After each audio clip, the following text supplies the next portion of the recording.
Hello everyone, welcome to System Design Playlist Episode 3 SQL versus NoSQL and this is the second video। और हमने पुराने वाले video में बात की थी एसक्यूएल के बारे में और एसिड प्रॉपर्टीज़ के बारे में कि एसिड कैसे वर्क करती है इंटरनली, और हमने समझने की भी कोशिश की थी कि ट्रांजैक्शन मैनेजर, लॉक मैनेजर कैसे ये इंटरनली वर्क करता है टू मेक डेटा कंसिस्टेंट, और जो ट्रांजैक्शन जो हमारी रन होती है इनसाइड एसिड, राइट, वो कैसे सिंक्रोनसली और एसिंक्रोनसली वर्क करता है, राइट। एंड हमने ये भी देखा कि एसिड कितना हार्डली ट्राई करता है कि डेटा हमेशा कंसिस्टेंट रहे to every nodes and to every tables. And इसके अलावा हमने ये भी समझने की कोशिश की कि हमेशा ड्यूरेबिलिटी वर्क करता है इनसाइड एसक्यूएल। तो इस वाले वीडियो में हम बेस प्रॉपर्टीज़ के बारे में डिस्कशन करने वाले हैं, और बेस प्रॉपर्टीज़ को हम समझेंगे कि कैसे इसकी डिज़ाइन फ़िलॉसफी की गई है inside database, so that our database can be more available then more consistent।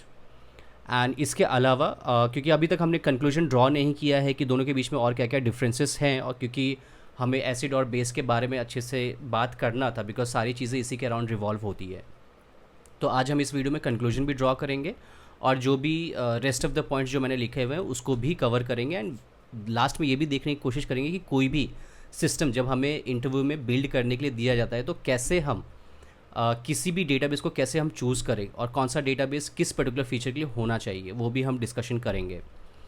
तो शुरू करते हैं यार, बेस प्रॉपर्टीज़ पे आते हैं। तो ऑलराइट, तो देखो यार, मैंने यहाँ पे एक डायग्राम बना रखा है कि आइडियली ये आप देखोगे कि ये जो डायग्राम है एक्चुअली कैसे like right request read request travel करती है क्रॉस जब हम इंफ्रा बनाते हैं या फिर जब हम डिज़ाइन करते हैं हमारा डेटाबेस। तो मैंने एक छोटा सा यहाँ पे एक डायग्राम मैंने बना रखा है और इसके थ्रू हम समझने की कोशिश करेंगे कि बेस प्रॉपर्टीज़ कैसे वर्क करती है एक्चुअली इनसाइड दिस। तो या शुरू करते हैं फिर पहले देखो बेस प्रॉपर्टीज़ जो है इसकी अगर आप फुल फॉर्म अगर आप देखोगे तो BA that defines basic availability, S defines soft state and E defines eventual consistent. और एक एक करके हम समझने की कोशिश करते हैं। इससे पहले हम डायग्राम को पहले समझ लेते हैं, ठीक है। तो यार देखो, कोई भी मेरी रिक्वेस्ट जब जाती है, मान लो मेरी राइट रिक्वेस्ट गई, राइट, तो वो हमेशा प्राइमरी को वो हिट करेगी, प्राइमरी के अंदर वो डेटा चेंज करेगा एंड देन इवेंचुअली ये जो डेटा है वो सिंक हो जाएगा बाकी सारे रेप्लिका सेट्स में, ठीक है। और ये एसिंक्रोनस मतलब इन बैकग्राउंड में ये सारा का सारा डेटा सिंक होगा, मतलब कि जब भी प्राइमरी के डिस्क में डेटा लोड हो गया तो वो यहीं से उस यूज़र को एक्नॉलेजमेंट भेज देगा और रिस्पांस भेज देगा यहाँ से। वो ये वेट नहीं करेगा कि मेरे सारे रेप्लिका सेट्स में डेटा जो है वो अपडेट हो जाए, और वो बैकग्राउंड में वो डेटा को अपडेट करता रहेगा। एंड जो भी मेरी रीड रिक्वेस्ट आएगी वो सारे ये रेप्लिका सेट्स में रीड रिक्वेस्ट आएगी, ठीक है, कि हम अपने लोड को सही तरीके से बैलेंस कर पाए अगर मेरे पास हाई QPS है ऑन आवर डेटाबेस। तो ये तो बेसिक डायग्राम हमें समझ में आ गया। तो यार बेसिक अवेलेबिलिटी पे आते हैं। पहले देखो बेसिक अवेलेबिलिटी क्या बोलता है कि the system tries very hard to always respond even during failures. इसका मतलब क्या हुआ कि पहले हम लोग पहले इस ये जो डिज़ाइन जो मैंने बनाया है, पहले हम ये समझने की कोशिश करते हैं कि एसिड एक्चुअली कैसे वर्क करेगी, राइट, इसके ऊपर। तो पहले एक डायग्राम बना लेते हैं एंड देन फिर मूव करते हैं।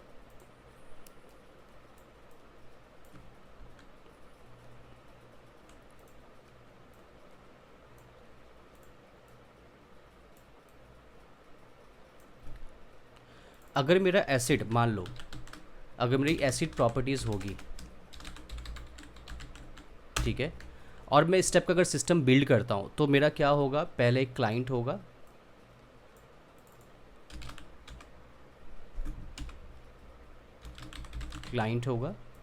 वो रिक्वेस्ट सेंड करेगा एक प्राइमरी नोड पे and then we will have some replica sets, replica, let's say it's replica 1, and then we have replica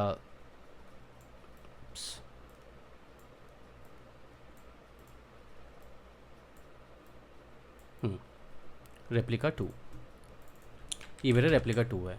अब जब भी क्लाइंट रिक्वेस्ट सेंड करेगा, मान लो इसने रिक्वेस्ट सेंड की, एक राइट किया इसने जिसने बोला कि भाई लाइक जो है वो एक इंक्रीज़ कर दो किसी पर्टिकुलर पोस्ट के ऊपर, ठीक है।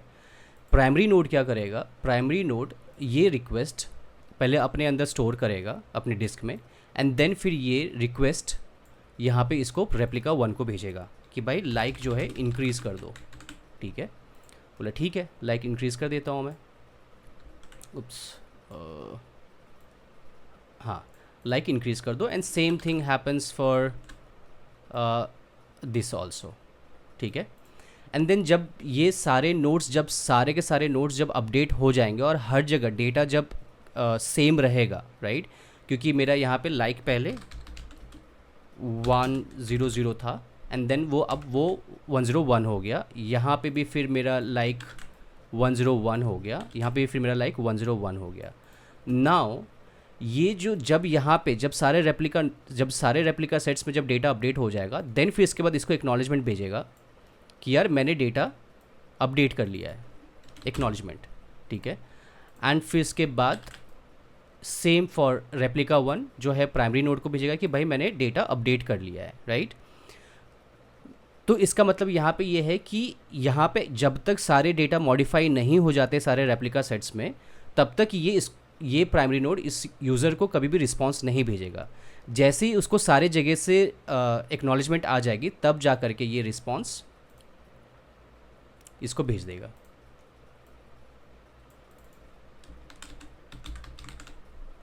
ठीक है, तो ये इस तरीके से डेटा ट्रैवल करेगा। बट अब यहाँ पे देख रहे हो कि क्योंकि मेरा यहाँ पे रिक्वेस्ट सारे नोड्स के अंदर क्योंकि ट्रैवल हो रहा है, तो यहाँ पे मुझे एक प्रॉब्लम क्या हो रही है, यहाँ पे मुझे परफॉर्मेंस की प्रॉब्लम हो रही है, क्योंकि काफ़ी ज़्यादा टाइम लगेगा सारे रेप्लिका सेट्स के अंदर अपडेट करने में, राइट।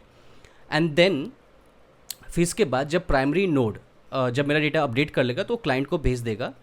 तो यहाँ पे आप देख रहे हो कि यहाँ पे एसिड प्रॉपर्टीज़ अप्लाई हो रही है इस इंफ्रा के ऊपर, ये जो मैंने यहाँ पे बिल्ड किया हुआ है, ठीक है, क्योंकि सारी चीज़ें सिंक्रोनसली बिल्ड हो रही है। अब मान लो फॉर सम रीज़न यहाँ पे ये नोड फेल हो गया, ये नोड डाउन है, ठीक है। तो प्राइमरी नोड को जैसे ही पता चलेगा ये नोड डाउन है, वैसे ही प्राइमरी नोड इसको सेंड कर देगा कि भाई ये मैं जो भी जो मुझे भेजा है वो मैं प्रोसेस नहीं कर सकता हूँ, उसको फेल कर देगा। क्यों? क्योंकि उसको पता है कि जो मेरा ये जो नोड है, अगर मैं बाकी सब में अगर अपडेट कर देता हूँ तो ये मेरा नोड जो है वो इनकंसिस्टेंट हो जाएगा ये डेटा। तो यहाँ पे कंसिस्टेंट ट्राई कर रहा है। तो कभी भी जब आप रिक्वेस्ट करोगे रीड करने के लिए, चाहे इस नोड से रीड लाइक, ठीक है, या फिर इस नोड से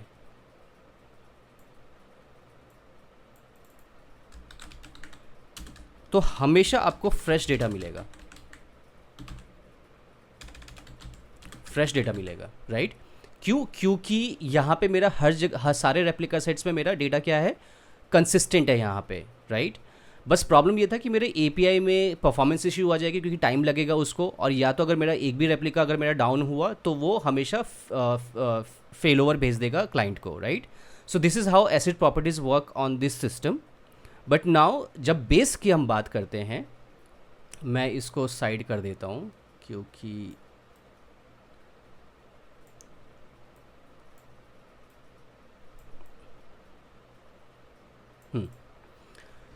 तो जब हम बेस की बात करते हैं तो बेस क्या बोलता है कि the system tries very hard to always respond even during failures, ठीक है। क्योंकि देखो यहाँ पे जब मेरी राइट रिक्वेस्ट गई और जब मैंने बोला यार इस पोस्ट का लाइक जो है वो इंक्रीज़ कर दो बाय 1, ठीक है, तो प्राइमरी क्या करेगा, यहाँ पे ये बोलेगा ठीक है मैं लाइक इंक्रीज़ कर दे रहा हूँ मैं। अगर मेरा यहाँ पे मान लो मेरा रेप्लिका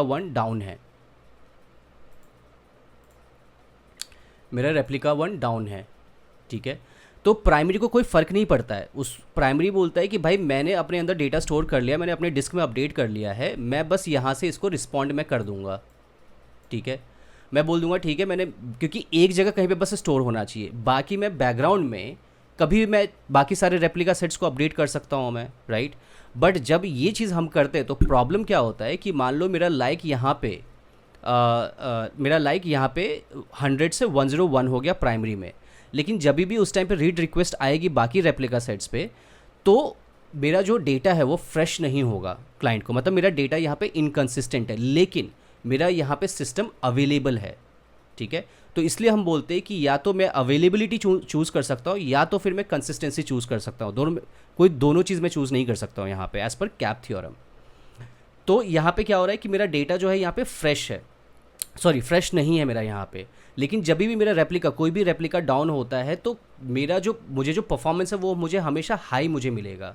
और आपको पता है कि जितना लेस कोऑर्डिनेशन होगा, ये डेफिनेशन यहाँ पे आती है कि इस वाले सिस्टम में मेरा लेस कोऑर्डिनेशन है, लेस कोऑर्डिनेशन की वजह से क्या होगा कि मेरी लोअर लेटेंसी आएगी, क्योंकि मेरा सिर्फ प्राइमरी में ही राइट हो रहा है।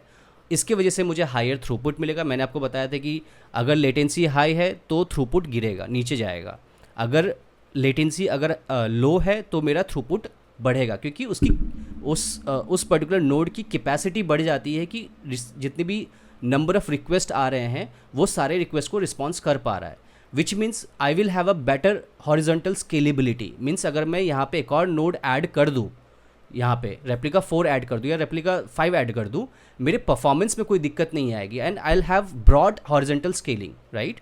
बट यहाँ पे अगर मैं रेप्लिका 3 यहाँ पे ऐड कर देता हूँ तो मेरे परफॉर्मेंस में ड्रॉप आ जाएगा, राइट, एंड फेल ओवर, क्योंकि अब मेरे पास जितने नंबर ऑफ रेप्लिका सेट्स होंगे उतने ही ज़्यादा चांसेस होंगे कि कोई भी एक रेप्लिका डाउन हो सकता है।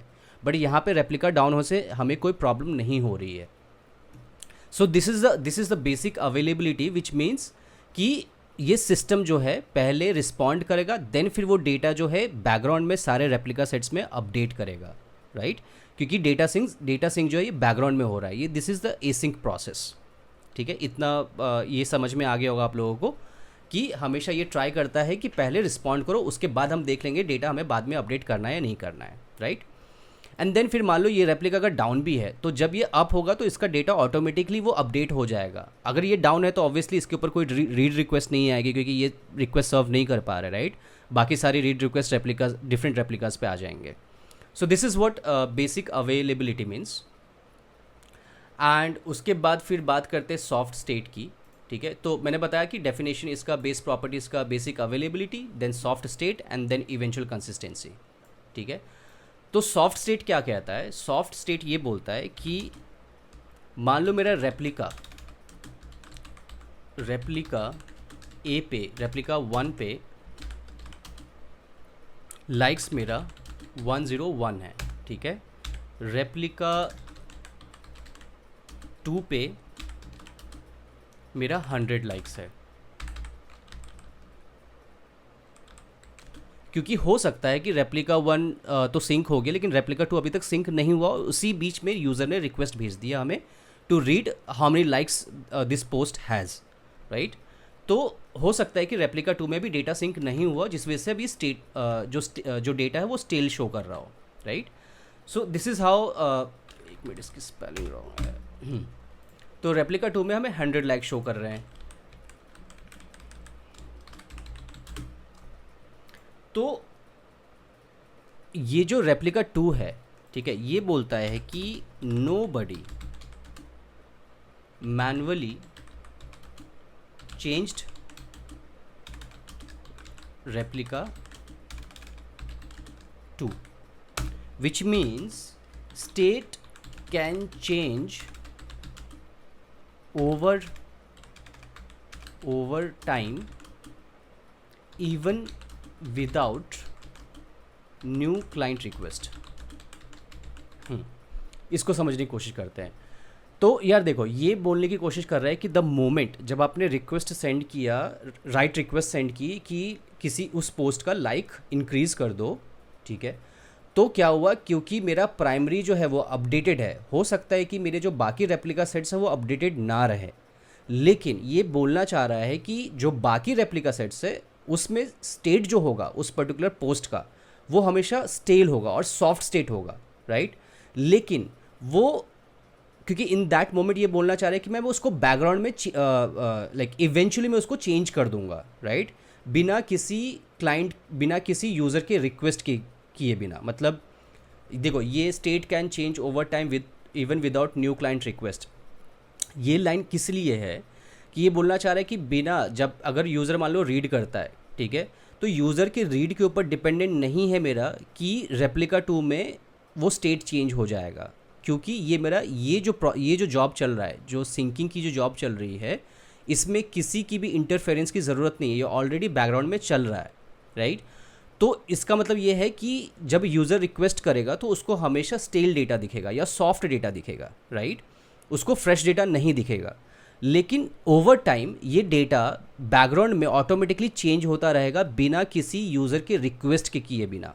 बिना किसी यूज़र की रिक्वेस्ट किए बिना, ये मैं क्यों बोल रहा हूँ, क्योंकि जब हम कैसेंड्रा डीबी की जब हम बात करेंगे, जब ये कैसेंड्रा डीबी और डायनोमी डीबी की बात करेंगे, उसमें ये चीज़ अप्लाई तो होती है, लेकिन जब उसका डेटा बैकग्राउंड में चेंज नहीं होता है, इस तरह से चेंज नहीं होता है, उसका डेटा तब चेंज होता है जब क्लाइंट की नई रिक्वेस्ट आती है टू डिफरेंट रेप्लिका सेट्स, तभी जाकर के वो चेंज करता है। उसको हम बाद में समझने की कोशिश करेंगे, बट फॉर टाइम बिंग अभी आप ये समझो कि बैकग्राउंड में ये जॉब चल रही है कि वो डेटा जो है वो जब द मोमेंट जब हमारे पास रिक्वेस्ट है तो उस टाइम पे डेटा जो है वो सॉफ्ट रहेगा to other replica sets, and then eventually वो चेंज हो जाएगा एट दैट पर्टिकुलर मोमेंट में। उस टाइम की बात कर रहा हूँ मैं। इवेंचुअल कंसिस्टेंसी, ठीक है, इवेंचुअल कंसिस्टेंसी ये बोलता है कि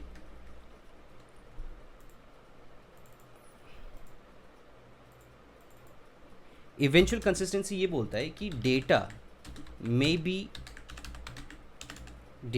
be temporarily inconsistent, but eventually all copies coverage।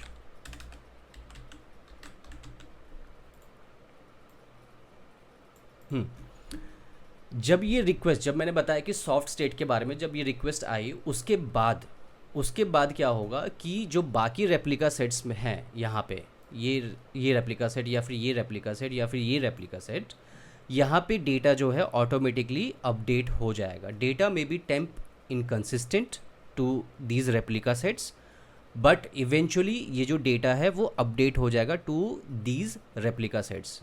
This is what eventual consistency means, कि इवेंचुअली वो डेटा अपडेट हो जाएगा to all other replica sets.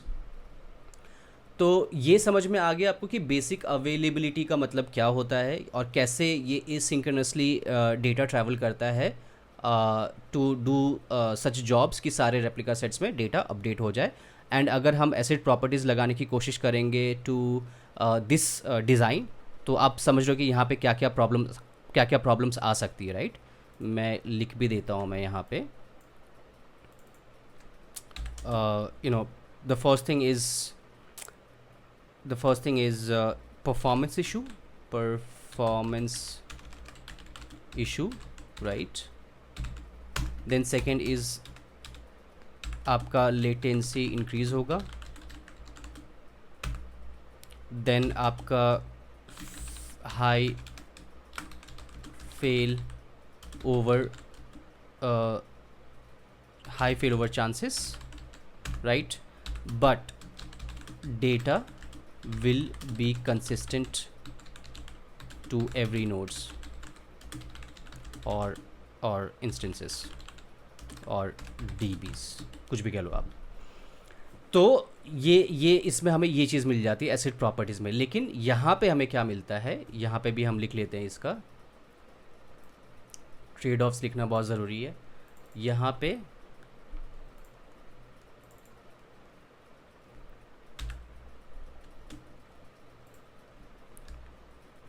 Good performance,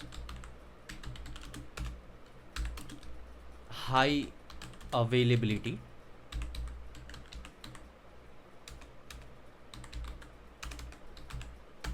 high availability का मैंने आपको बता दिया कि वो अगर मान लो मेरा कोई भी नोड डाउन है या प्राइमरी भी मेरा डाउन हो जाता है, तो ये मेरा रेप्लिका 2 जो है वो प्राइमरी बन जाएगा एंड देन फिर वो डेटा सेंड कर देगा क्लाइंट को। बट इसके बारे में हम नेक्स्ट वीडियो में बात करेंगे कि कैसे रेप्लिका सेट्स एंड कैसे प्राइमरी एक दूसरे से कम्युनिकेट करती है। ये हो गया high availability, then high horizontally, हम बोल सकते हैं कि बेटर हॉरिजॉन्टल स्केलेबिलिटी, राइट। फिर इसके बाद हम ये बोल सकते हैं कि हाई थ्रूपुट होगा हमें,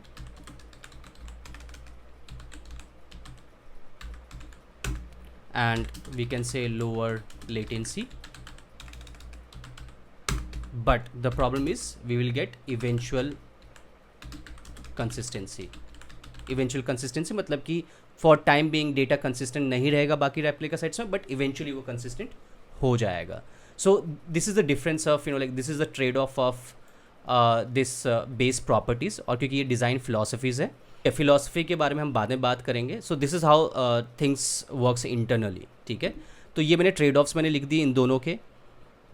अब एक बार ये देखते कि यार एक्चुअली ये कैसे डेटा ट्रैवल करता है एक्चुअली थ्रू, जब हम नो एसक्यूएल की बात करते हैं। क्योंकि देखो अभी हमने यहाँ पे ड्यूरेबिलिटी में हमने पढ़ा था कि ट्रांजैक्शन को भी मेरा कैसे ट्रैवल करता है, मेमोरी में चेंजेस होते हैं, देन वेल लॉग में जाता है, देन डिस्क में जाता है, डिस्क में जाके कमिट हो जाती है वो, एंड देन जैसे डिस्क में कमिट होता है वो सारे डेटा वो इवेंचुअली वो सारे पेजेस में फिर लाइक राइट हो जाती है, एंड देन वो अपडेट हो जाता है, ये सारी चीज़ें। बट नो एसक्यूएल की बात कर रहे हैं जब हम, क्योंकि यहाँ पे हमें ऑप लॉग भी समझना है कि ऑप लॉग क्या होता है, तो ये नो एसक्यूएल के अंदर आता है, राइट। तो ये तो हमें समझ में आ गया यहाँ पे, ठीक है।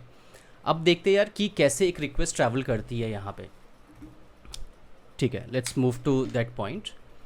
देखो दो चीज़ें होती है, एक तो होता है हमारा ऐप लॉग और दूसरी होती है वायर टाइगर जर्नल, कुछ भी नेम कह लो, बट वायर टाइगर जर्नल कहते हैं, आप जर्नल से भी बोल सकते हैं उसको। तो ये देखने की कोशिश करते हैं ये क्या है। तो यार देखते हैं कि कैसे एक रिक्वेस्ट ट्रैवल करती है डेटाबेस के अंदर, नो एसक्यूएल के अंदर। और क्योंकि मैंने आपको एसिड में भी बताया था कि कैसे मेमोरी में राइट्स होती है एंड वेल लॉग क्या होता है, ये सारी चीज़ें बताई थी। वैसे ही नो एसक्यूएल में जर्नल एंड ऐप लॉग करके होता है। इसका वर्क देखते क्या होता है। सो लेट्स सपोज करो कि क्लाइंट ने रिक्वेस्ट भेजी ऑर्डर प्रोसेस करने के लिए या फिर ऑर्डर क्रिएट करने के लिए। तो जैसे हमेशा, क्योंकि हम कभी भी जो डेटाबेस होता है वो डिस्क में राइट नहीं करता है, वो हमेशा पहले मेमोरी में चेंजेस करता है। क्योंकि डिस्क में इसलिए राइट नहीं करता क्योंकि लेटेंसी इंक्रीज़ हो जाती है डिस्क में राइट करने से।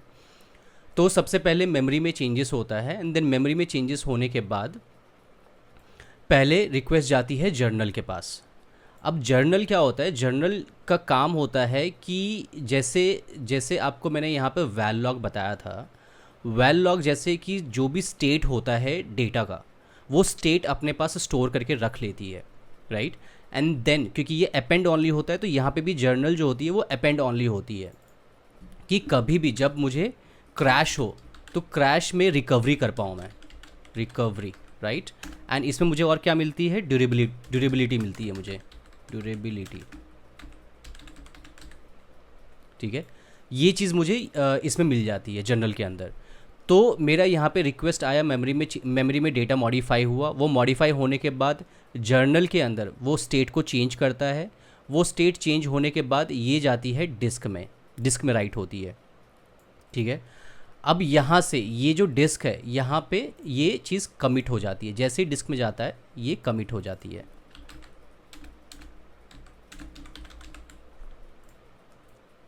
ये कमिट हो जाती है। इसको मैं सीधा कर देता हूँ, हाँ। लेकिन मान लो अगर मेमोरी में कुछ चेंजेस या कुछ प्रॉब्लम आई तो यहीं से वो रोल बैक हो जाएगी, यहाँ से ये रोल बैक हो जाएगा, roll back. But roll back के चांसेस बहुत कम होते हैं क्योंकि नो एसक्यूएल जो है वो हमेशा सिस्टम अवेलेबल और कि क्योंकि उसमें कोई ऐसा कुछ नहीं है कि हम कंस्ट्रेंट्स मैनेज करते हैं या फिर स्कीमा फ्लेक्सिबिलिटी नहीं मिलती है। बट फॉर सम रीज़न मान लो कुछ प्रॉब्लम हो जाता है तो यहीं से मेमोरी में चेंजेस किए बिना यहाँ से रोल बैक हो जाता है। तो जर्नल में गया, जर्नल का मैंने आपको रिस्पॉन्सिबिलिटी बता दी, that is only for storing the values and state of the data that has been modified into जो भी मेरा कलेक्शन, जो भी मेरा डॉक्यूमेंट है, उसको लेकर के जो भी मॉडिफिकेशन हुई, उसकी स्टेट में चेंजेस हुए हैं, वो जर्नल स्टोर करता है। एंड जर्नल जो है वो जो रिक्वेस्ट है वो डिस्क को भेजता है, एंड डिस्क जो है वो फ्लश कर देता है डॉक्यूमेंट के अंदर डेटा को, राइट। जैसे ही डिस्क के पास राइट होती है, वैसे ही ये रिक्वेस्ट भेजता है जनरल को कि भाई मेरे पास जैसे ही डिस्क पर राइट होता है, वैसे ही ये क्लाइंट को रिस्पॉन्स भेज देती है। एक सेकेंड, ये रिस्पॉन्स भेज देती है, मतलब एक्नॉलेजमेंट भेज देती है। अब ऐप लॉग क्या होता है, मेमोरी में जब भी चेंजेस होता है, जो भी क्वेरी रन हुई है वो ऐप लॉग स्टोर करता है। यहाँ पे क्वेरी, यहाँ पे मैं क्वेरी लिख रहा हूँ मैं, और ये जो है यहाँ पे मैं स्टेट लिख रहा हूँ मैं यहाँ पे, क्योंकि स्टेट चेंजेस जो है वो जर्नल में जाते हैं। ठीक है, तो जो भी क्वेरी रन हुई है वो ऐप लॉग स्टोर करके रखता है। ऐप लॉग का काम होता है रेप्लिकेशंस मैनेज करना, रेप्लिकेशंस मैनेज करना। तो जब भी रेप्लिका 1 या रेप्लिका 2, जब भी मेरे जितने भी रेप्लिका सेट्स हैं, जब भी ये अपना डेटा मॉडिफाई करते हैं या अपडेट करने की कोशिश करते हैं, तो वो हमेशा ऐप लॉग से कम्युनिकेट करते हैं, जैसे कि मैंने आपको बताया था वैल लॉग में होता है। ठीक है, क्योंकि देखो एसक्यूएल में वैल लॉग ये सारी रिस्पॉन्सिबिलिटी निभा लेती है, लेकिन जब नो एसक्यूएल की बारी आती है तो इसमें दो डिफरेंट चीज़ें होती है। ऐप लॉग जर्नल की रिस्पॉन्सिबिलिटी अलग होती है, ऐप लॉग की रिस्पॉन्सिबिलिटी अलग होती है, एंड रेप्लिकेशंस को मैनेज करने का काम होता है ऐप लॉग का। Replication data update. अब डेटा अपडेट कैसे होता है, क्योंकि मैंने आपको बताया है यहाँ पे कि क्वेरी हम लोग यहाँ पे स्टोर करके रखते हैं ऐप लॉग के अंदर, यही सेम क्वेरी रन होती है रेप्लिका 1 में भी एंड रेप्लिका 2 में भी। ये आप समझ गए, ये दोनों जगह पे रन होती है। तो इस तरीके से हमारा डेटा फ्लो करता है, एंड देन जैसे ही डिस्क में राइट होती है वैसे एक्नॉलेजमेंट आती है, एंड देन ये क्लाइंट को सेंड कर देती है जो भी रिस्पॉन्सेज हमें भेजना होता है। So this is how data travels inside no SQL actually. ठीक है, तो ये तो हमें समझ में आ गया। और एप्लीकेशंस, क्योंकि ऐप लॉग को ऑलरेडी पता होता है कि कौन सा रेप्लिकेशन डाउन, कौन सा रेप्लिका डाउन है, कौन सा रेप्लिका डाउन नहीं है, तो ऐप लॉग वो ऑटोमेटिकली सारी चीज़ें मैनेज करता है। इस पर्टिकुलर हम क्योंकि इसको हम एज अ प्राइमरी नोड मान रहे हैं, तो प्राइमरी नोड को सारी चीज़ें पता रहती है कि इंटरनली क्या चीज़ें चल रही है, क्या चीज़ें नहीं चल रही है। So this is how it works. Now let's move to other point, कि बहुत सारे पॉइंट है वो कवर करना ज़रूरी है। Let me bring it down. तो ये चीज़ें आपको पता चल गई। अब हमारा देखते हैं अगला क्वेश्चन कौन सा है। Okay, so does no SQL has acid properties and SQL has base properties. देखो, एसिड प्रॉपर्टीज़ जो है एक डिज़ाइन फ़िलॉसफी है, और बेस प्रॉपर्टीज़ जो है वो डिज़ाइन फ़िलॉसफी है। ठीक है, दिस इज़ नॉट समथिंग कि वो मतलब कि कहीं पे भी मतलब हम लोग एसक्यूएल या नो एसक्यूएल में अप्लाई नहीं कर सकते। Yes, no SQL can have acid properties, क्योंकि जब आप एग्रीगेशन पाइपलाइन के बारे में पढ़ोगे मोंगो के अंदर, तो उसमें आप देखते हो कि वहाँ पे हम लोग या फिर नॉर्मली हम लोग ट्रांजेक्शन्स चलाते हैं, राइट। क्योंकि अगर हमारे पास डिफरेंट कलेक्शंस हैं तो हम वहाँ पे ट्रांजेक्शन्स को रन करते हैं। लेकिन द बिगर प्रॉब्लम इज़ कि ट्रांजेक्शन क्यों ही रन करें, क्योंकि फिर आप जो डिज़ाइन प्रिंसिपल है नो एसक्यूएल का, आप उसको वायलेट कर रहे हो, राइट। क्योंकि उसका डिज़ाइन प्रिंसिपल ही यही है कि आपको डिफरेंट कलेक्शंस बनाने की ज़रूरत ही नहीं है, आपको एक ही कलेक्शन में सारा का सारा डेटा स्टोर करना है। और जब भी आप, मैं एक चीज़ बता देता हूँ आपको,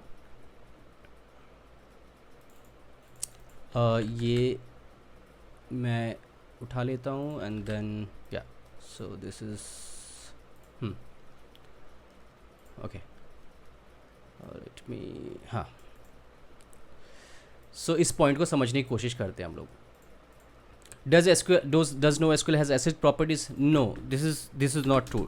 yes, no SQL has acid properties.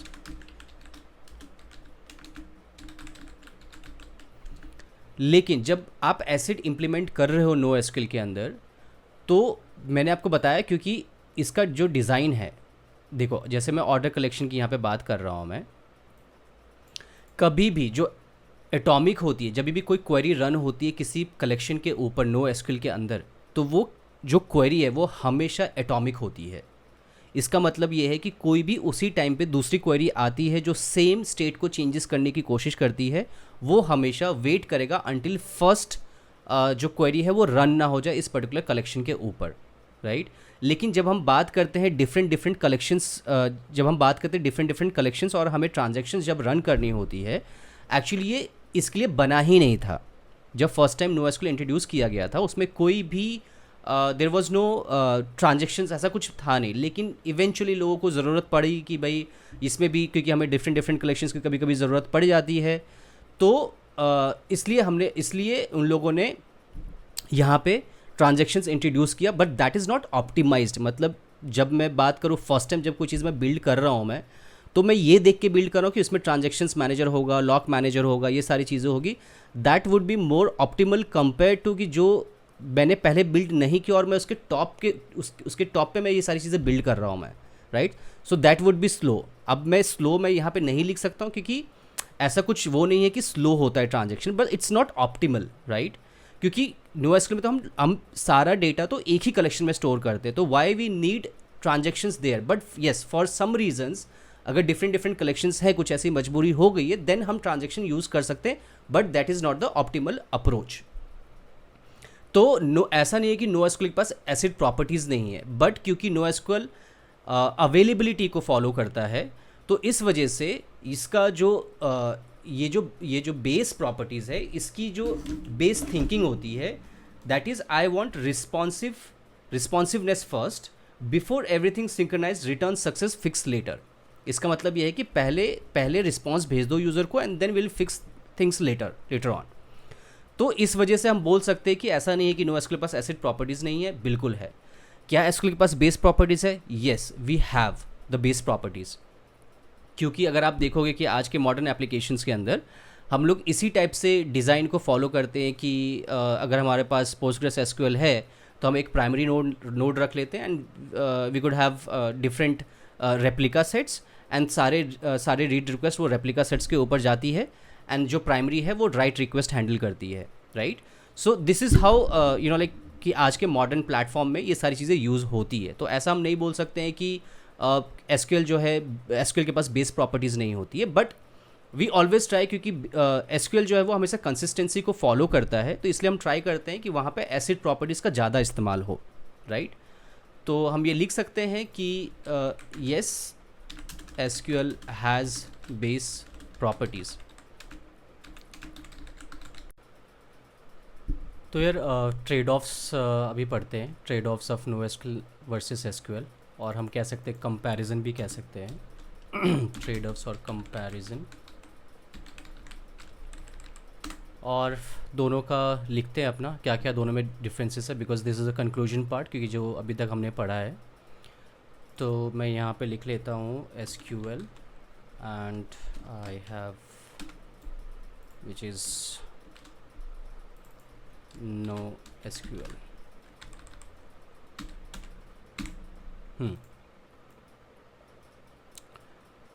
दोनों का हम लोग साइड बाय साइड हम लोग लिखते जाते हैं, एंड द फर्स्ट पॉइंट पे हमारा ये आता है, दैट इज़, तो SQL में हमने देखा यार कि जो फर्स्ट पॉइंट है दैट इज़ कंसिस्टेंसी। तो जब भी हमें कोई सिस्टम बिल्ड कर रहे हो और जहाँ पे रिक्वायरमेंट हो कि वहाँ पे हमें कंसिस्टेंसी चाहिए, जैसे टिकट बुकिंग हो गई या फिर ऑर्डर प्रोसेसिंग हो गया या फिर ये सारी चीज़ें हो गई, तो उस केस में हम लोग SQL चूज़ करते हैं, क्योंकि SQL के अंदर consistency is more consistency is more important than availability। ठीक है, तो कंसिस्टेंसी को चूज़ करते हैं ओवर अवेलेबिलिटी इन SQL। क्यों? क्योंकि दिस प्रेफर्स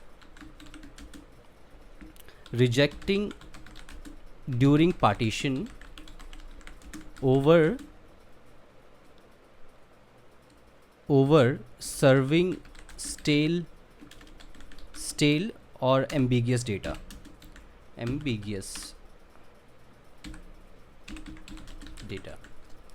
मतलब ये कि मैंने यहाँ पे बताया था आपको कि अगर रेप्लिका वन डाउन है तो वो रिजेक्ट कर देगा, वो किसी भी रेप्लिका सेट्स में राइट नहीं करेगा क्योंकि वो कंसिस्टेंसी उसको मेंटेन करना है, राइट।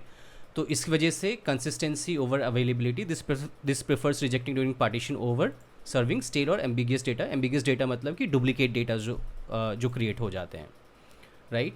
सो ये एक पहला डिफरेंस है। But if you talk about no SQL, which means no SQL has availability over consistency. क्यों? क्योंकि हमने पढ़ा है कि this system wants responsiveness first before everything synchronized, return success and fix later। मतलब कि ठीक है, हम एक्सेप्ट कर लेंगे, पहले हम लोग को रिस्पॉन्स भेजना है to the user, and then फिर इसके बाद जो भी डेटा हमारे डिफरेंट रेप्लिका सेट्स में है, पहले उसको हम बाद में भी फिक्स कर सकते हैं, लेकिन पहले हमें रिस्पॉन्स भेजना है क्लाइंट को। सो this is what difference is. तो ये हमारा सबसे पहला इंपॉर्टेंट पार्ट है कंसिस्टेंसी एंड अवेलेबिलिटी के ऊपर। नाउ अनदर पॉइंट, ठीक है, दूसरा पॉइंट ओपन करते हैं। अनदर इज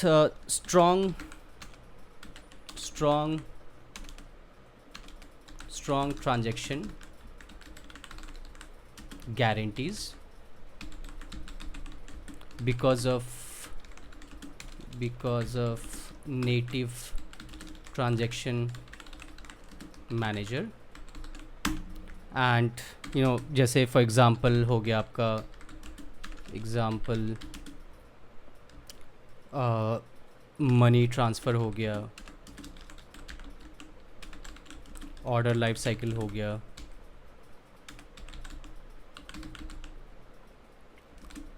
टिकट बुकिंग हो गई, राइट। सो इस टाइप के जो रिक्वेस्ट साइकिल्स होती है उसके लिए हम एसक्यूएल चूज़ करते हैं ओवर नो एसक्यूएल। एंड क्योंकि क्या हम बोल सकते हैं कि ट्रांजेक्शन हमें नहीं है एसक्यूएल के पास, जैसे मैंने आपको समझाया, बिल्कुल है, but that is not what built for, ठीक है। तो ये हम नहीं बोल सकते हैं ये चीज़। उसके बाद फिर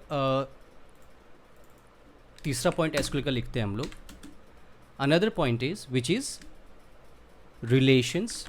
अच्छा, मैं पहले लिख देता हूँ। पहले देखो, इसके अंदर स्कीमा जो होता है as contract, if you want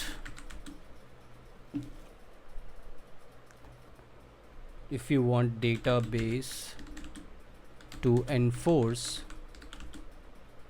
invariants, meaning that null checks,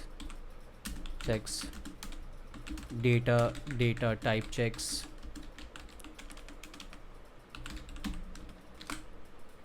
तो यहाँ पे हमारा स्कीमा जो है वो हमेशा उसकी जो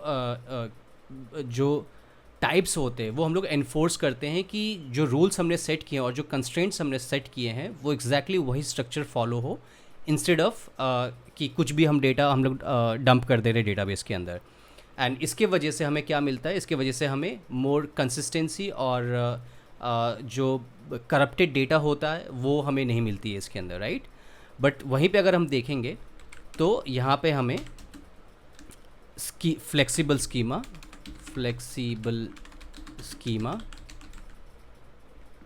एंड सेमी स्ट्रक्चर्ड डेटा मिलता है।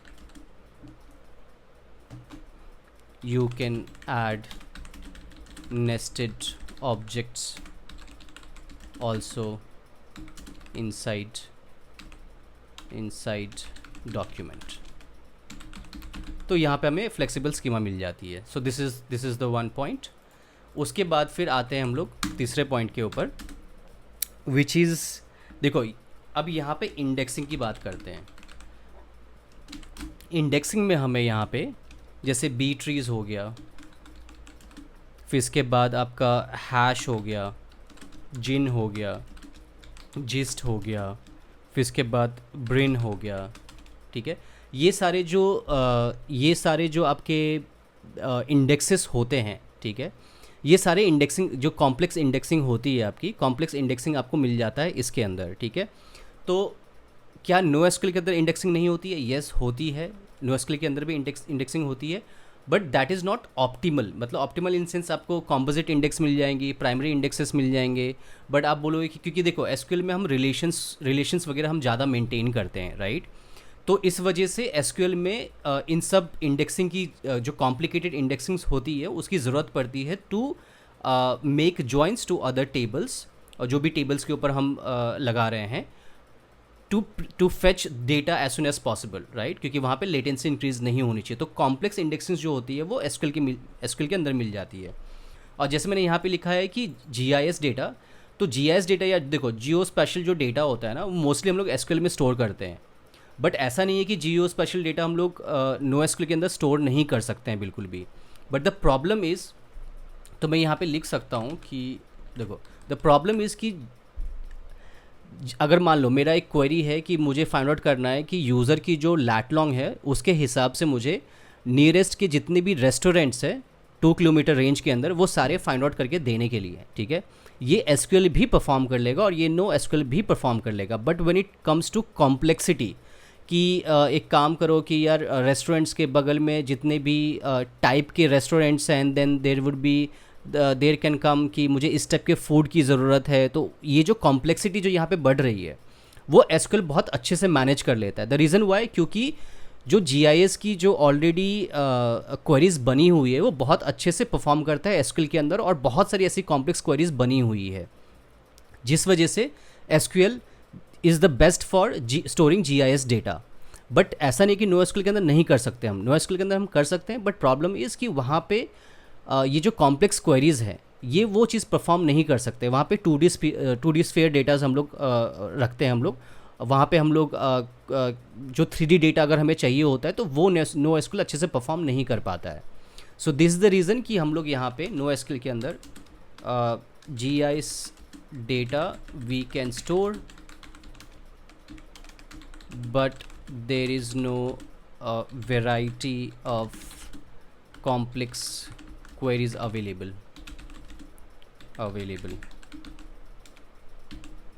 तो इस वजह से हम लोग ये चूज़ नहीं करते हैं हम लोग जीएस डेटा नो एसक्यूएल के अंदर, ठीक है। ये एक डिफरेंस हो गया। अगला डिफरेंस हम लोग पढ़ते हैं, देखो एसक्यूएल के अंदर कॉम्प्लेक्स क्वेरीज या फिर आप कह लो कि window function queries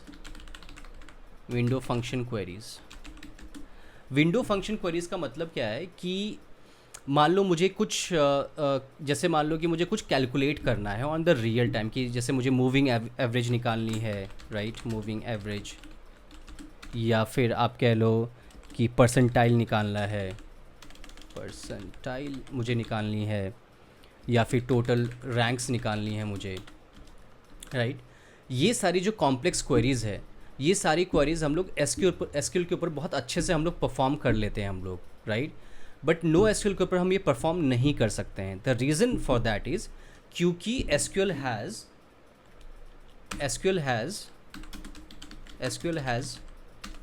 processing plan, processing plan, रुक जाओ मैं लिख देता हूँ, प्रोसेसिंग प्लान।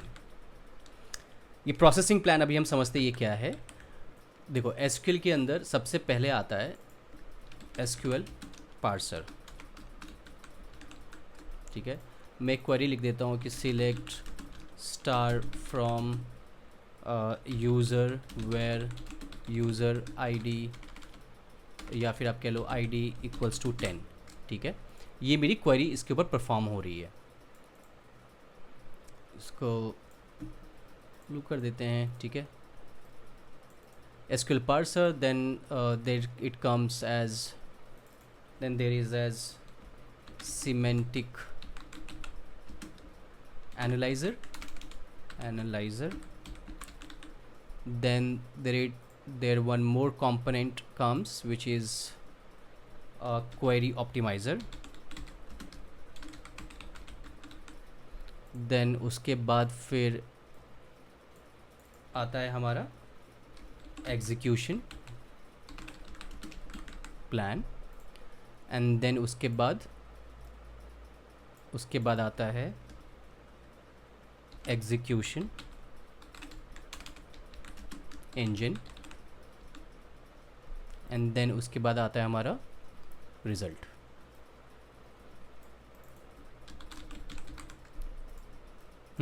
इसको थोड़ा समझने की कोशिश करते हैं कि एक क्वेरी कैसे रन होती है डेटाबेस के अंदर। देखो, जब हमने ये क्वेरी किया select star from user where ID equals to 10, ठीक है, एसक्यूएल पार्सर का काम ये होता है कि पहले वो चेक करता है कि क्या ये क्वेरी सही है कि नहीं है, मतलब कि कहीं ऐसा तो नहीं कि इसके अंदर सेमी कॉलन मिसिंग है, सेमी कॉलन मिसिंग है, या फिर वेयर क्लॉज लगा हुआ है कि नहीं लगा हुआ है, हैज़ वेयर क्लॉज। तो ये सारे सिंटेक्स वो चेक करता है कि जो एक क्वेरी को जैसा होना चाहिए क्या वो एग्जैक्टली वो सिंटेक्स सही है कि नहीं है, राइट। अगर वो ये यहाँ से अगर वो चीज़ एसक्यूएल पार्सर को चेक करता है, अगर वो अवेलेबल नहीं होती तो यहीं से वो रिटर्न कर देता है कि ये जो क्वेरी है वो सही नहीं है। उसके बाद अगर सब कुछ पास हो जाता है तो वो जाता है फिर सिमेंटिक एनालाइज़र में। सिमेंटिक एनालाइज़र का काम होता है कि चेक करना कि ये जो मैंने यूज़र टेबल जो मैंने यहाँ पे दिया है, क्या ये यूज़र टेबल एग्जिस्ट कर भी रहा है नहीं कर रहा है, टेबल एग्जिस्ट और नॉट। फिर सेकंड आता है जैसे मान लो कॉलम चेक कर रहा है कि ID करके कॉलम एग्जिस्ट करता है कि नहीं करता है इनसाइड दैट टेबल, एग्जिस्ट और नॉट। तो ये सिमेंटिक एनालाइज़र का काम होता है। अगर आपने डेटाबेस के अंदर आपने यूज़र ID डाल रखा और यहाँ पे आप ID परफॉर्म कर रहे हो तो सिमेंटिक एनालाइज़र का काम होता है फाइंड आउट करना कि एक्चुअली ये ID कॉलम एग्जिस्ट करती है कि नहीं करती है। अगर वो नहीं करती है तो यहीं से वो रिटर्न कर देता है। So this is how query performs. The next which is query optimiser. अच्छा, क्वेरी ऑप्टिमाइज़र क्या होता है इसको थोड़ा समझते हैं क्योंकि ये बहुत इंपॉर्टेंट पार्ट है। क्वेरी ऑप्टिमाइज़र ये होता है कि जब मैंने बोला कि select star from user where ID equals to 10, which means ये जो क्वेरी ऑप्टिमाइज़र जो इंजन है ये फाइंड आउट करने की कोशिश करता है कि यार इस क्वेरी के ऊपर क्या मैं इंडेक्सेस लगाऊं या फिर नहीं लगाऊं। इंडेक्सेस लगाने का मतलब है, देखो इंडेक्स तो ऑलरेडी हमने ID के ऊपर लगा दिया है, लेकिन क्वेरी ऑप्टिमाइज़र ये सोचता है कि क्या मैं इंडेक्स के थ्रू इसको फाइंड आउट करूं या फिर मैं इसको फाइंड आउट करूं सिक्वेंशियल जो स्कैन होता है उसके थ्रू फाइंड आउट करूं मैं। तो ये क्वेरी ऑप्टिमाइज़र का काम होता है ढूंढना। अब जैसे फॉर एग्जांपल जैसे ये जो एग्जांपल है इसके अंदर मेरे ख्याल से इंडेक्स के ऊपर स्कैन करना ज़्यादा इजी होगा कंपेयर टू सिक्वेंशियल स्कैन से ढूंढना। लेकिन जब मैं ये बोलता हूँ, जब मैं सेकेंड क्वेरी रन करता हूँ select star from order table where amount must be greater than 100, ठीक है, जब मैं ये क्वेरी परफॉर्म करता हूँ और मान लो इसके पास 100 रोज़ हैं उस टेबल में, ठीक है।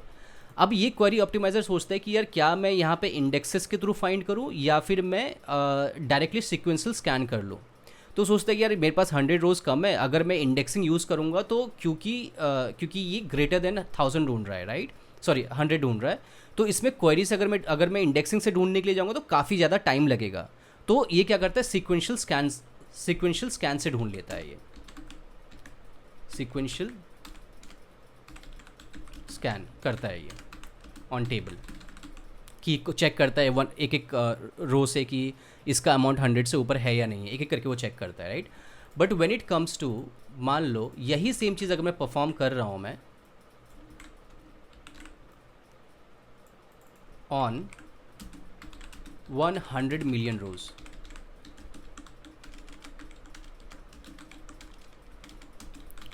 तो क्वेरी ऑप्टिमाइज़र का काम होता है कि अच्छा यहाँ पे वो चेक करता है कि मेरे पास 100 मिलियन रोज़ है, तो यहाँ पे मैं सीक्वेंशियल स्कैन करने अगर मैं बैठूंगा तो बहुत ज़्यादा टाइम लग जाएगा मुझे स्कैन करने में, इंस्टेड मुझे इंडेक्सिंग यूज़ करनी चाहिए जो हमने इंडेक्सिंग ऑलरेडी लगा रखी है।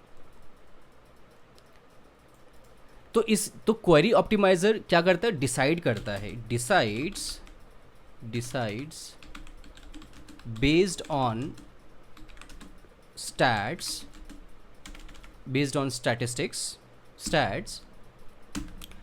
which type of query I should run.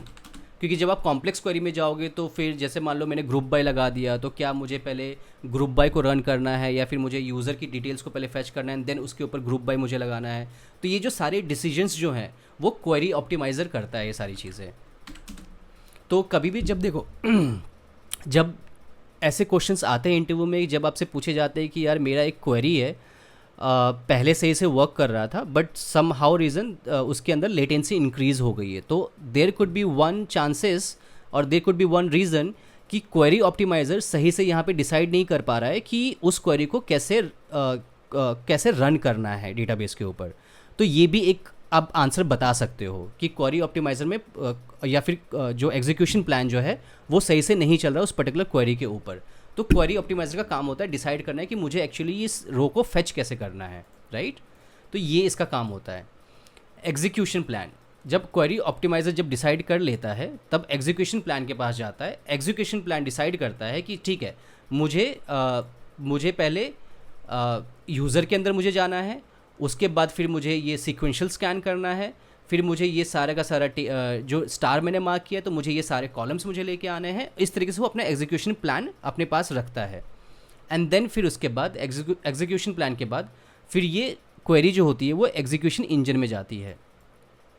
ठीक है, एग्जीक्यूशन इंजन क्या करता है, उस पर्टिकुलर क्वेरी को रन करता है डेटाबेस के ऊपर एंड देन जो भी रिज़ल्ट आती है वो रिज़ल्ट हम भेज देते हैं, right.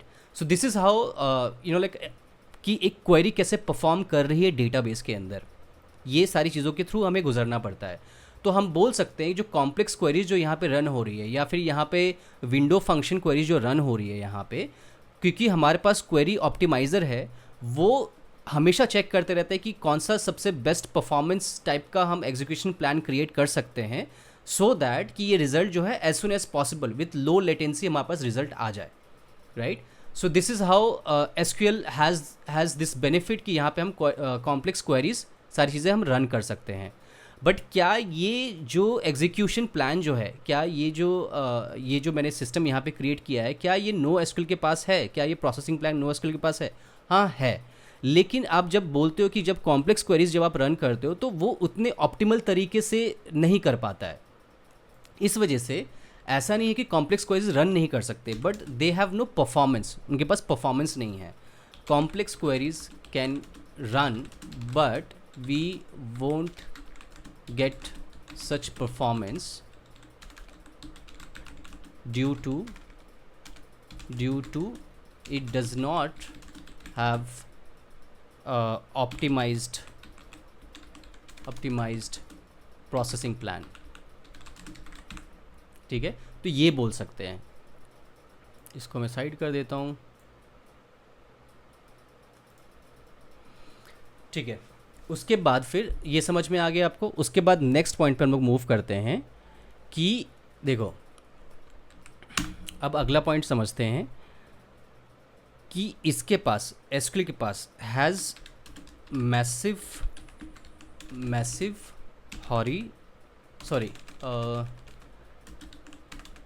Scaling is more complex in SQL.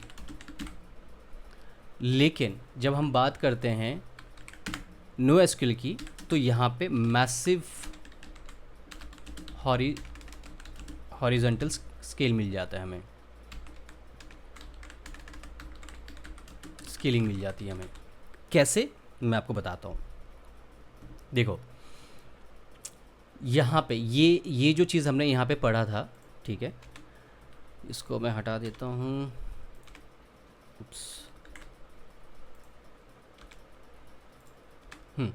ये जो हमने यहाँ पे पढ़ा था, देखो जब मेरे पास रीड रिक्वेस्ट, इसको एक काम करते हैं कॉपी कर लेते हैं.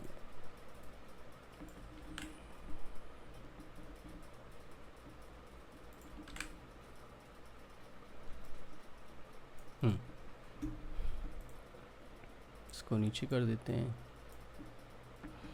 देखो जब मेरे पास यहाँ पे 10K रिक्वेस्ट आ रही थी, ठीक है, रिक्वेस्ट आ रही थी। तो यहाँ पे हमने क्या किया कि हमने यहाँ पे प्राइमरी नोड है मेरा, ठीक है, मान लो 10 की रिक्वेस्ट आ रही है रीड की, ठीक है। तो मेरे पास एक रेप्लिका सेट है, ये सारे के सारे रिक्वेस्ट जो है डिस्ट्रीब्यूट हो जाएंगे across all the replica sets. But यही सोचो अगर मेरे पास 100 की रिक्वेस्ट आती है तो नो एसक्यूएल में हम लोग क्या करते हैं, हम लोग एक और रेप्लिका सेट्स ऐड कर देते हैं, राइट। हम लोग और ऐड करते जाते हैं कि हमारा ये जितना भी लोड आ रहा है वो बैलेंस हो पाए across all the replica sets, right. But क्या ये हम एसक्यूएल में कर सकते हैं? हाँ, बिल्कुल कर सकते हैं हम लोग। लेकिन जहाँ पे जब बैंकिंग सिस्टम जैसे हो गया, जिसमें मुझे पता है कि सारे रेप्लिका सेट्स में मेरा डेटा सिंकिंग होना ज़रूरी है, वहाँ पे हम ऐसे स्केल नहीं कर सकते हैं बिल्कुल भी, राइट। क्योंकि जितना ज़्यादा हम रेप्लिका सेट्स हम एक्टिव करेंगे हम लोग, उतनी ही हमारी यहाँ पे जो परफॉर्मेंस है वो परफॉर्मेंस डिक्रीज़ होगी यहाँ पे, राइट। और फेल ओवर होने के चांसेस बहुत ज़्यादा होंगे, राइट।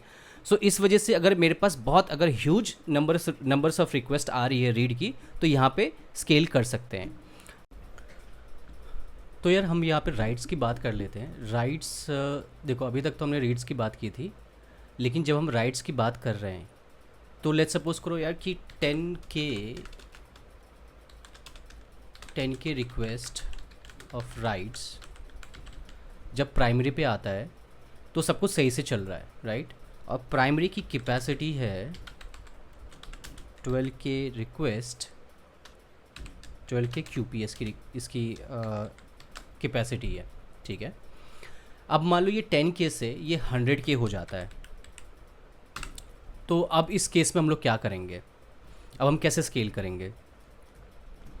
अब ऐसा तो नहीं है कि हम एक और प्राइमरी बनाएंगे, क्योंकि प्राइमरी हमेशा एक होता है जो रिस्पॉन्सिबल होता है सारे रेप्लिका सेट्स को मॉनिटर करना कि कौन से रेप्लिका सेट्स में क्या डेटा और कितना टाइम का डेटा प्रेजेंट है, राइट।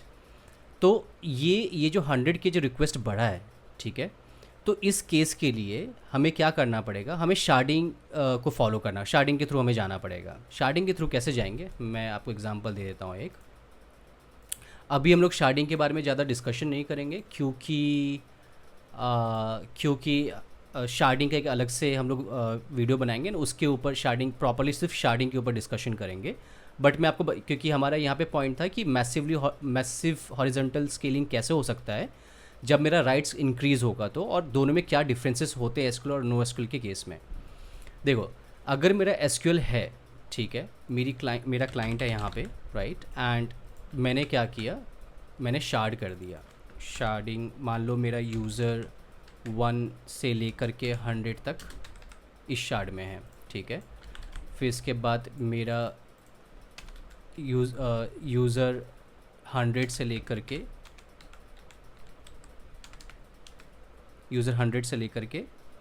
200 तक मेरा ये शार्ड में है। So this is shard 1 and this is shard 2, this is shard 2, ठीक है।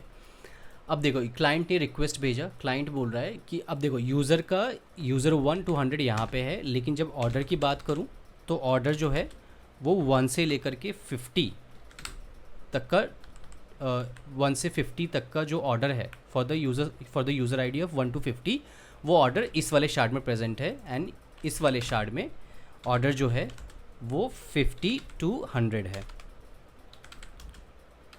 100 है।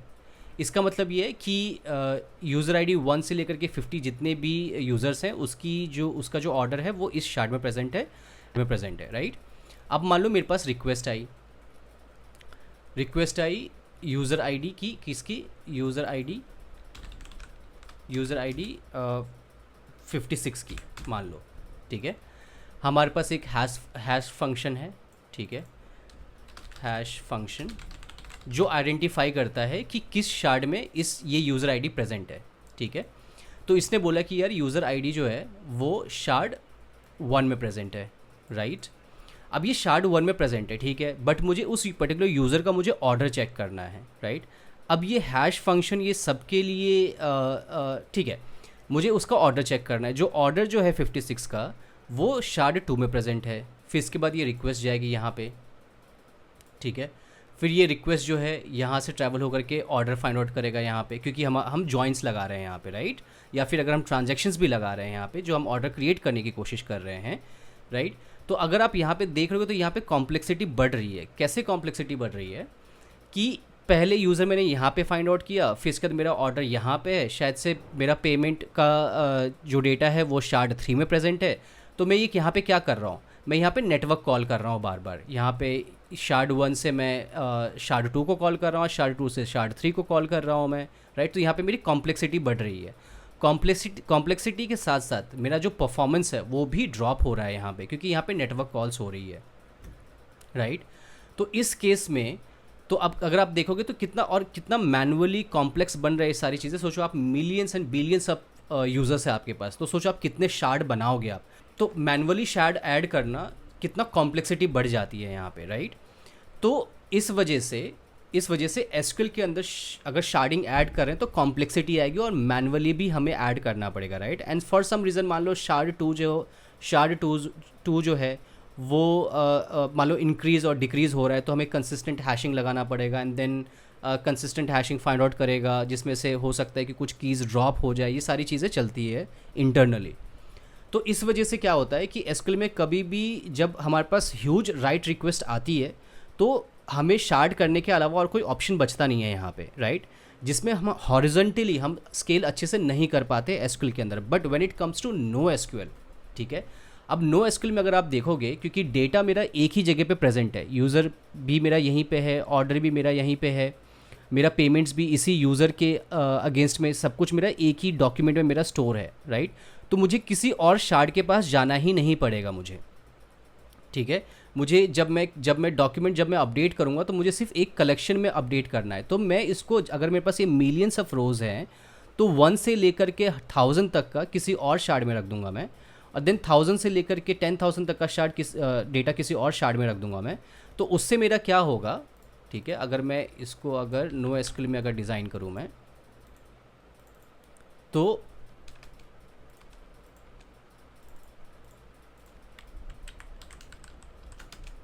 Order details with payments and जो आपका ऑर्डर की जो ट्रांजैक्शन हुई है उसकी डिटेल्स, एंड जो भी सारे डॉक्यूमेंट्स हमने डेटा ऐड किया है वो सारे के सारे एक ही शार्ड में प्रेजेंट है।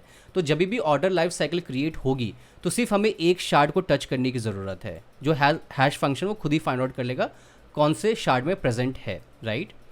अब मान लो मुझे और भी मेरा डेटा ग्रो कर रहा है तो ये ऑटोमेटिकली मैं इसको एक और शार्ड बना दूंगा। मेरा डेटा और ग्रो कर रहा है, मैं इसको ऑटोमेटिकली और शार्ड बना दूंगा मैं। तो आप देख लो कि बहुत ईजिली हम लोग स्केल कर पा रहे हो और एक शार्ड दूसरे शार्ड से कभी भी बात नहीं कर रहा है यहाँ पे, राइट। सबकी अपने एक इंडिविजुअलिटी अपना डेटा मेंटेन कर रहा है, राइट। तो यहाँ पे देख, अगर आप डायनामोडीबी को अगर आप पढ़ोगे, डायनामोडीबी अगर आप पढ़ोगे या कैसेंड्रा डीबी जब आप पढ़ोगे तो इसमें शार्ड करना बहुत ईजी होता है, क्योंकि ये अगर देखो डायनामोडीबी इज़ मैनेज्ड बाय AWS, ठीक है। तो उसमें अगर आपको डायनामोडीबी खुद फाइंड आउट कर लेता है कि यार मेरे पास यहाँ पे ट्रैफिक इंक्रीज़ हो रही है और डेटा भी मेरा ग्रो कर रहा है, तो वो ऑटोमेटिकली नए शार्ट्स बनाते जाता है वो। तो यहाँ पे हमें क्या मिल रही है, ऑटोमेटिक स्केलिंग मिल रही है हमें, राइट। क्योंकि यहाँ पे रिलेशंस और जॉइंट्स की उतनी ज़्यादा ज़रूरत है ही नहीं, जिस वजह से हमें यहाँ पे कॉम्प्लेक्सिटी आएगी क्वेरीज करने में यहाँ पे।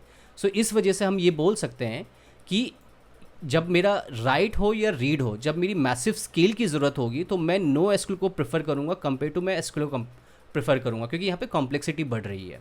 सो this is the reason massive horizontal scaling जो है हमारा नो एसक्यूएल में आता है कंपेयर टू एसक्यूएल के अंदर। और हम शार्डिंग के बारे में मैंने आपको बताया कि हम किसी और वीडियो में बात करेंगे अच्छे से कि क्या क्या और भी प्रॉब्लम्स हैं शार्ड रिलेटेड। तो एक हमारा ये हो गया। फिर इसके बाद आते हैं यार फिर इसके बाद आते हैं एक और, जैसे हमें ये पढ़ना है नॉर्मलाइजेशन डीनॉर्मलाइजेशन, ठीक है। इसको मैं कॉपी कर लेता हूँ मैं। देखो नॉर्मलाइजेशन क्या होता है कि यहाँ पे आते हैं, हाँ देखो नॉर्मलाइजेशन क्या होता है कि जो एसक्यूएल है यहाँ पे हम लोग एक टेबल बनाते हैं बुक को लेकर के, जैसे मैंने आपको बताया था पिछले वाले वीडियो में। एंड ऑथर टेबल हम लोग डिफरेंट बनाते हैं। तो यहाँ पे हम लोग नॉर्मलाइज्ड कर रहे हैं हम लोग डेटा को, क्यों? क्योंकि यहाँ पे हमें कंसिस्टेंसी हमें मिल जाएगी। कंसिस्टेंसी कैसे मिलेगी? अगर मान लो कि मेरा यहाँ पे एक ही में अगर मैं स्टोर करता हूँ और मैं जाता हूँ कि यार मेरा नेम, मेरे को जो ऑथर है उसका नेम मुझे चेंज करना है, तो मुझे सारे के सारे ऑब्जेक्ट में मुझे नेम चेंज करना पड़ेगा। और फॉर सम रीज़न कि ये फेल हो गया, ठीक है, बीच में या नोड नहीं चला चेंजेस करने के बाद, कुछ ऐसा प्रॉब्लम हो गया, तो कंसिस्टेंसी की प्रॉब्लम आ सकती है। बट क्या यहाँ पे मुझे कंसिस्टेंसी की प्रॉब्लम आएगी? नहीं आएगी। क्यों? क्योंकि मैं बस एक रो अपडेट कर रहा हूँ मैं, और मुझे यहाँ पे परफॉर्मेंस भी मिलेगा, यहाँ पे मुझे परफॉर्मेंस नहीं मिलेगा। तो नॉर्मलाइजेशन यही होता है कि हम डिफरेंट डिफरेंट टेबल्स में हम लोग क्रिएट करते हैं, और डी नॉर्मलाइज्ड होता है कि हम एक ही ऑब्जेक्ट के अंदर नेस्टेड ऑब्जेक्ट बना करके सारी डिटेल्स एक ही जगह पे हम लोग स्टोर करते हैं। तो इस वजह से अगर आप यहाँ पे चेक करोगे तो जो यहाँ पे रिडंडेंसी है वो यहाँ पे बहुत हाई है, क्योंकि सेम डेटा हम लोग हर जगह स्टोर कर रहे हैं। अगर आप देखो तो डुप्लीकेट डेटा हम लोग यहाँ पे हर जगह पे स्टोर कर रहे हैं, बट क्या यहाँ पे स्टोर कर रहे हैं? नहीं स्टोर कर रहे हैं। तो यहाँ पे हम कह सकते हैं यहाँ पे हमारा लो रिडंडेंसी है, राइट। तो इस वजह से हम बोल सकते हैं कि यहाँ पे लिख सकते हैं कि normalised data with low redundancy, और यहाँ पे हम लिख सकते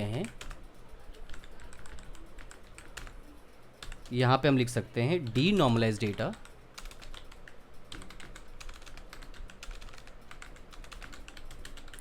विथ हाई रिडंडेंसी।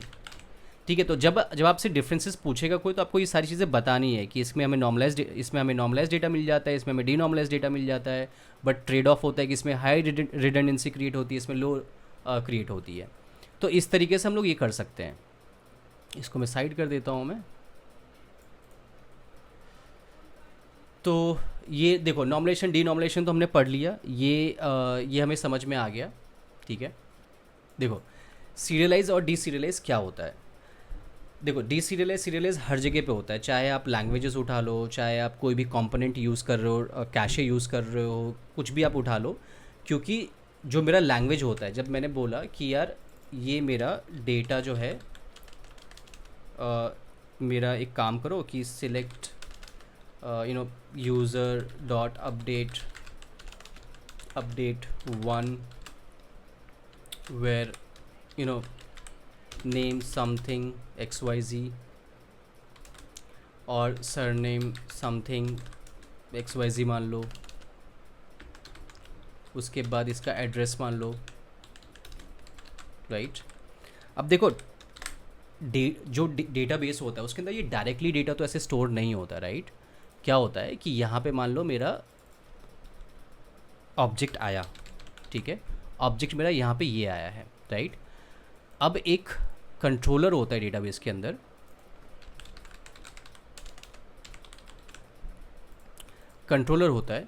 जो इस डेटा को पार्स करता है, राइट। यहाँ पे मेरे पास एक प्लेन ऑब्जेक्ट आया,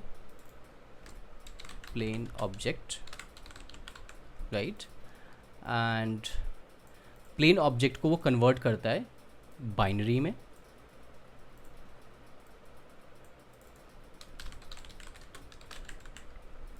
राइट। और ये बाइनरी डेटा पेजेस में स्टोर होता है।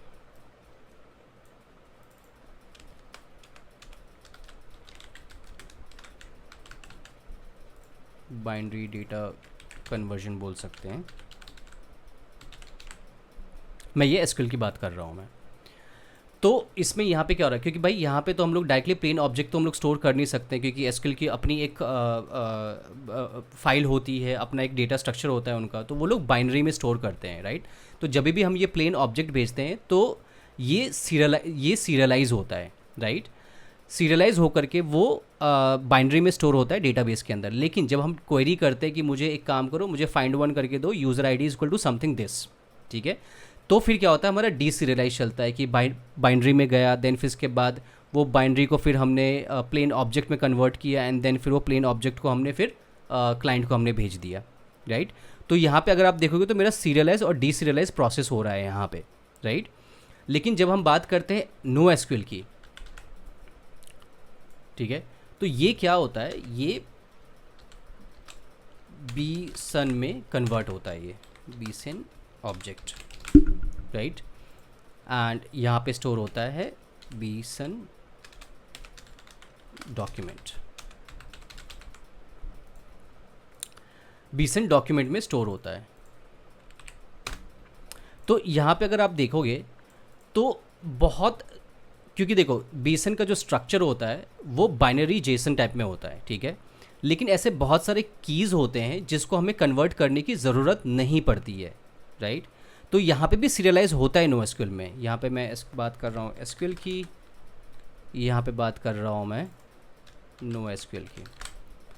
तो यहाँ पे जब सीरियलाइज हो रहा है तो मुझे सारे डेटा को मुझे कन्वर्ट करना पड़ रहा है, बट यहाँ पे जब मैं कन्वर्ट कर रहा हूँ तो मुझे कुछ ही डेटा को कन्वर्ट करना पड़ रहा है, क्योंकि बीसन का भी फॉर्मेट इसी टाइप से होता है। बस ये कुछ चेंजेस करने पड़ते हैं इसके अंदर। अभी हम उतना डीप डाइव नहीं करते कि क्या चेंजेस करना पड़ता है क्या नहीं करना पड़ता है, बट बहुत लेस अमाउंट ऑफ डेटा को जो है वो चेंजेस करना पड़ता है।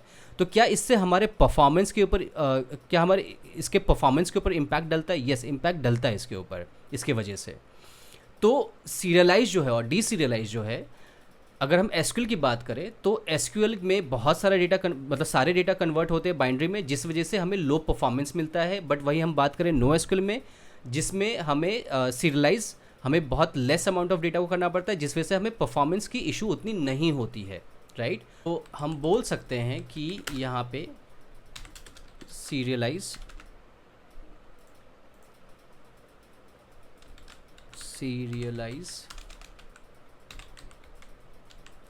data and deserialize and deserialize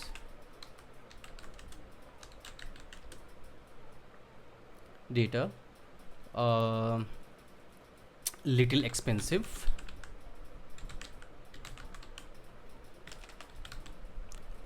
but at the same time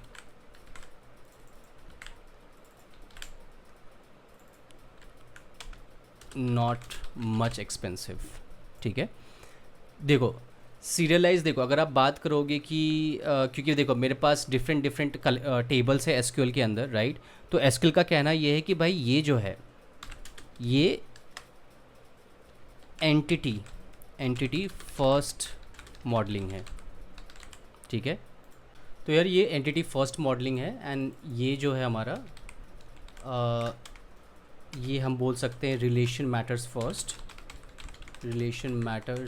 first so that query can be easy, right.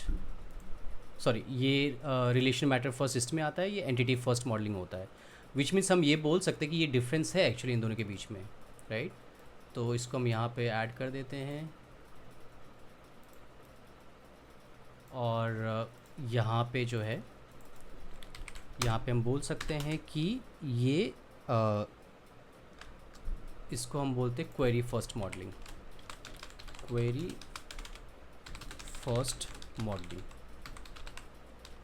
जो भी इसके मॉडल्स हम बनाते हैं। एंड इसको हम बोल सकते हैं कि entity first modelling where data storing first does not care about relation, which makes query faster।